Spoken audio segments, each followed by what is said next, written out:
السلام عليكم، اخباركم يا رب تكونوا بخير. معكم محمد علي من قناه نجرب وفيديو جديد. مش عايزين ننسى اخواتنا في غزه، ويا ريت ندعي لهم وندعي كمان لاخواتنا في السودان، ربنا يفك كربهم جميعا وينصرهم على اعدائهم واعداء الدين. النهارده اخر فيديو في سلسله اعرف المنتج المصري، وشركه النهارده معانا شركه كبيره برضه من الشركات الموجوده في السوق من زمان ومشهوره، وكمان عندها حاجات ب2 جنيه. انتوا متخيلين ان لسه في حاجه ب2 جنيه؟ فقبل ما نبدا كده الفيديو، اللي مش مشترك في القناه يشترك ويفعل زر الجرس وحط لنا لايك، ويلا نبدأ الفيديو. المنتج اللي معانا النهارده منتج موجود في السوق وموجود في السوبر ماركت والبقالات والهايبرات، وموجود بقاله فترة كبيرة، وكمان أسعاره حلوة جدا. وأنا لما كنت بجمع منتجاته اكتشفت إن منتجاته كتير جدا، وأنا يعني تقريبا ما جبتش كل حاجة، بس جبت كمية محترمة اللي قدرت واللي لقيته في سكتي يعني. واللي شدني أكتر إن في حاجات عنده ب2 جنيه. ده طبعا وقت ما اشتريت، لان طبعا الموضوع بياخد وقت، واجمع من هنا واجمع من هنا، فلو حصل اي تغيير هيبقى تغيير، لان وقت ما جمعت المنتجات ووقت تصوير الفيديو كان في بينهم فرق شويه. طب تعال نبدا الفيديو باقل حاجه واللي هي ب2 جنيه. تعال نشوف ايه المنتج اللي ب2 جنيه ده.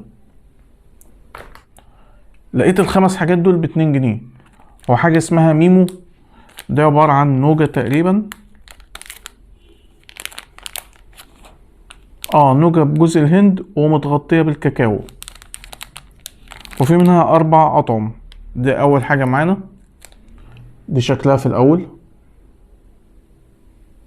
طبعا بقى مش هنتكلم بقى عن الباكجينج والديزاينات والكلام ده، يعني الموضوع بقى فيه احترافية قوي في المنتجات المصرية. طب تعال نفتح كده. هي باين عليها ان هي صغيرة يعني، بس في الآخر 2 جنيه يعني. طب ده حجمها. تعال ندوق. بسم الله. والله طعمها لذيذ، يعني النوجة بتاعتها مش النوجة الناشفة، نوجة طرية، وطعم الجوز الهند باين فيها. طيب ده تاني طعم معانا بالفراولة، نوجة بنكهة الفراولة ومتغطية بالكاكاو. دي شكلها.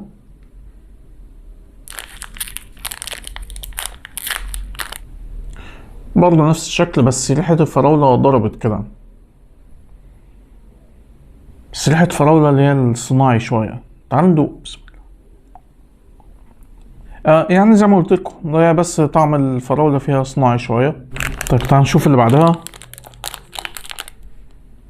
دي لا، دي مختلفة بقى. دي حاجة اسمها كراميل بالفول السوداني والسمسم والكريسب ومغطى بالكاكاو. كل ده ب2 جنيه. ايه يا عم؟ ده مش جايب تمن الطباعة اللي اتطبعت اصلا. بس هنا تقريبا الحجم صغر شوية. تعال ندوق.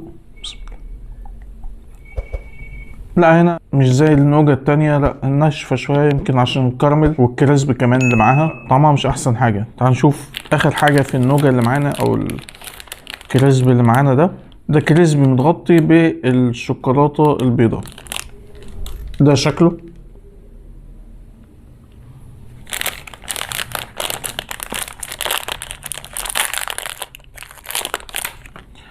ده اصلا يعني اول عن اخر كده كريسب ومحطوط عليه شوكولاتة بيضاء بس. تعال ندوق. بسم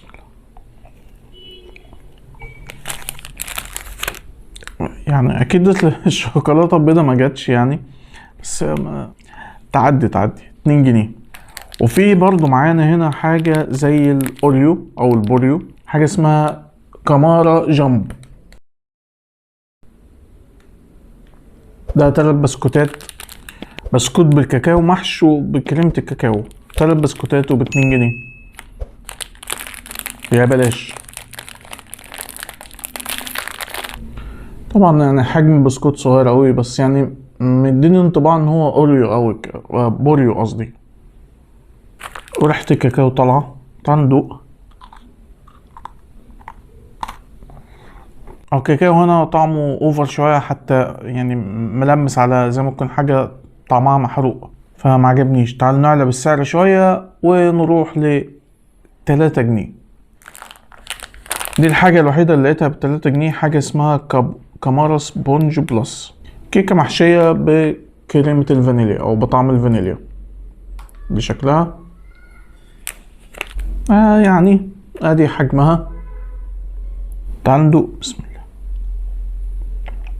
لا، الحشو نقطة تقريبا يعني مفيش حشو، بس طعم الكيكة زي طعم الكيكة اللي اياها، ها؟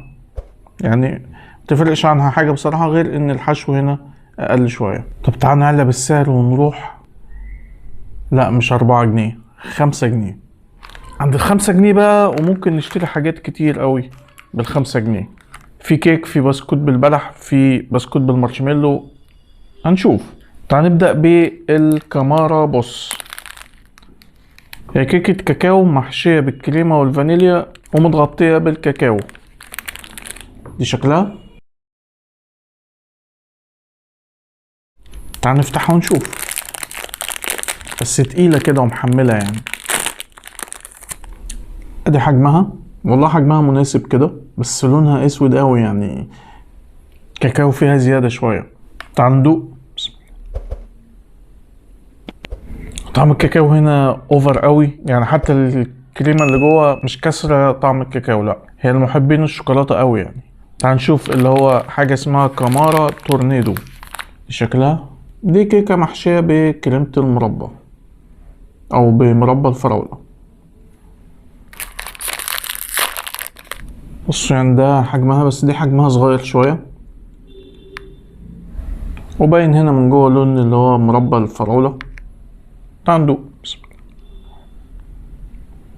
مش عارف ليه لما اكلت السويس رول ده حسيت ان انا رجعت بالزمن لورا، وحسيت ان انا باكل نايتي. الناس اللي عاشت الزمن ده هتفتكر اول الطعم ده. في هنا بقى حاجة انا مستغربها، يعني في نوعين بسكوت بالتمر والاتنين ب5 جنيه ومن نفس الشركة، فانا مش فاهم ايه الفرق. يعني ادي شكلهم.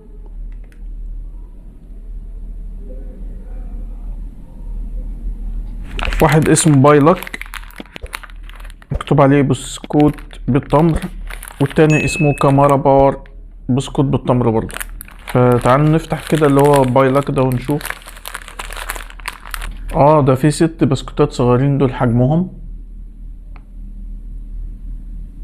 تعالوا ندوق. طيب هو ده طعم البسكوت بالتمر زي اي براند.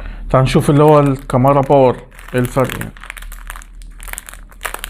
برضه في نفس ال6 بسكوتات بنفس الحجم، طعمه يختلف يعني. تعالوا نشوف. لا هو الاتنين واحد، مفيش اي فرق بينهم، فاللي تلاقوه في وشكوا هاتوه. تعالوا نشوف بقى. ده حاجة اسمها سي كامارا ميني. ده شكله.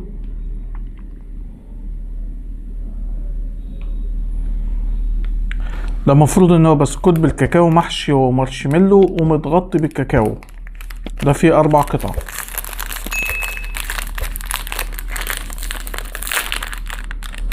ده 4 بسكوتات بالحجم كده.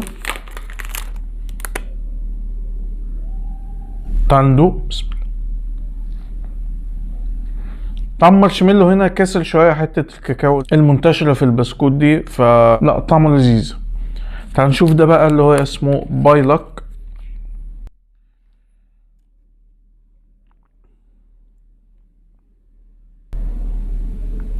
ده تقريبا بسكوت ويفر، هو عبارة عن بسكوت ويفر بالكاكاو محشي الكريمة بطعم البندق ومتغطى بالكاكاو. طيب ده شكله كده من جوه. تعال ندوق.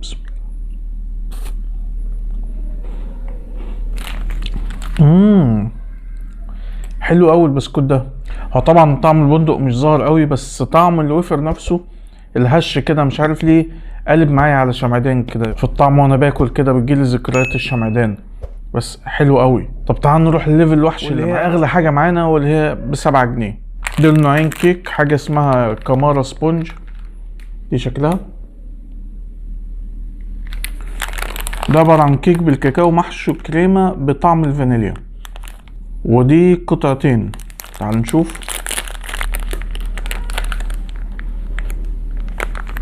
دي حجم القطعة اللي هي زي القطعة اللي هي ب3 جنيه دي، بس في منها 2 جوه تقريبا يعني. تعال ندوق. لا الحشو بتاعها ضعيف، لا قلشت منهم دي. تعال نشوف اخر حاجة معانا، واللي هو حاجة اسمها كامارا باوند. كيك بالزبدة الطبيعي. المفروض ان هو قطعة واحدة. ده شكل انا متفائل بيها دي. خلينا نختم بقى ايه ختم حلو كده. لا دي حجمها محترم.